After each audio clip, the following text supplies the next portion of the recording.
Hi అండి, నమస్తే. Welcome to money Shreemani channel. ఇవాళ తోటకూర ఫ్రై ఏ విధంగా చేసుకోవాలో చూద్దాం. ముందుగా స్టవ్ వెలిగించుకొని ఒక ప్యాన్ పెట్టేసుకున్నాం.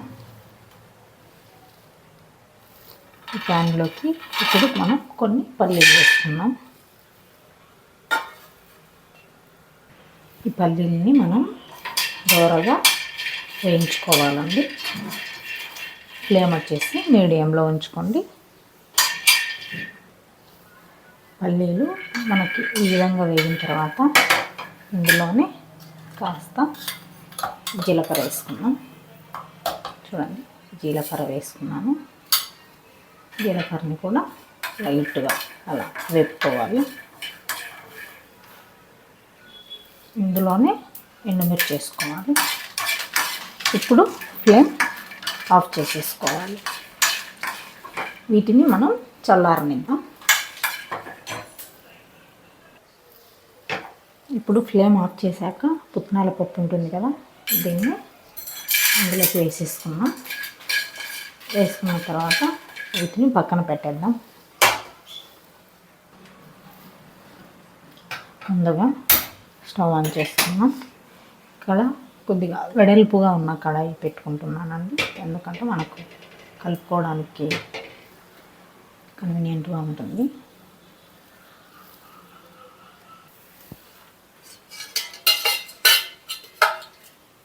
ఫస్ట్ కొద్దిగా ఆయిల్ వేసుకోవాలండి. ఇలా ఆయిల్ వేడెక్కిన తర్వాత వెల్లుల్లి రెబ్బలు వేసుకోవాలి.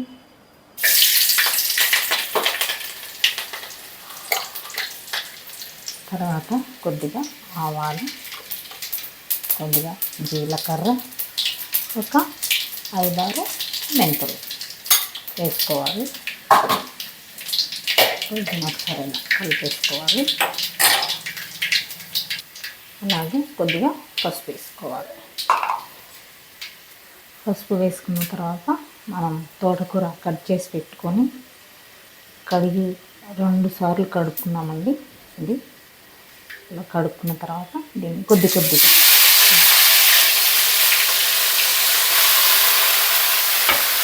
విధంగా వేసి కలిపేసుకోవాలి.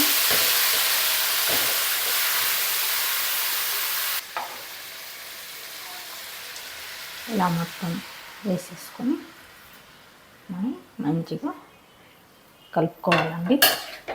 ఇలా ఈ తోటకూరని చాలామంది చాలా రకాలుగా చేస్తూ ఉంటారండి. కొంతమంది ఉడకబెట్టేసి, వాటర్లో ఉడకబెట్టేసి అలా చేసుకుంటూ ఉంటారు. ఒకసారి ఈ విధంగా ట్రై చేయండి. ఇదైతే చాలా బాగా నచ్చుతుంది కూడా, టేస్ట్ కూడా చాలా బాగుంటుందండి. ఇలా ఆకంతా మంచిగా కలుపుకున్న తర్వాత కొద్దిగా సాల్ట్ వేసుకోవాలండి. నేను ఇక్కడ క్రిస్టల్ సాల్ట్ వేసుకుంటున్నాను.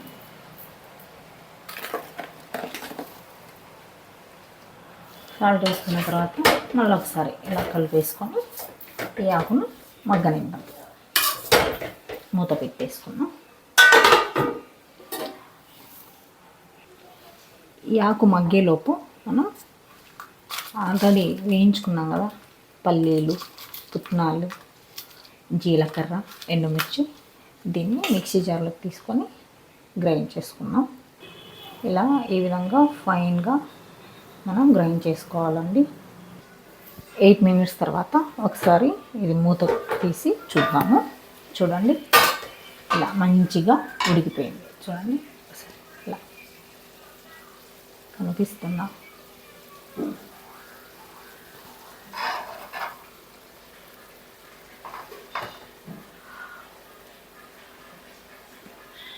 చూడండి, ఇలా మంచిగా ఉడికిపోయిందండి.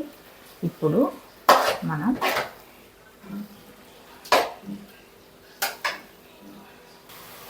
మనం గ్రైండ్ చేసి పెట్టుకున్నాం కదా, ఈ పొడిని మనం ఇందులోకి వేసుకోవాలి.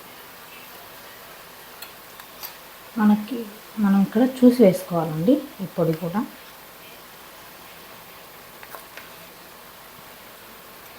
వేసుకున్న తర్వాత ఒకసారి ఇలా మంచిగా కలుపుకోవాలి. ఇప్పుడు ఇంకొద్దిగా పొడి వేసుకున్నానండి. ఇప్పుడు ఇలా కలుపుకోవాలి. అంతేనండి, మన తోటకూర తాలింపు రెడీ అయిందండి. ఇప్పుడు స్టవ్ ఆఫ్ చేసేసుకున్నాం. ఈ వీడియో మీకు నచ్చినట్లయితే ప్లీజ్ లైక్ చేయండి, షేర్ చేయండి, కామెంట్ చేయండి. అలాగే మన ఛానల్ని సబ్స్క్రైబ్ చేయండి. Thanks for watching.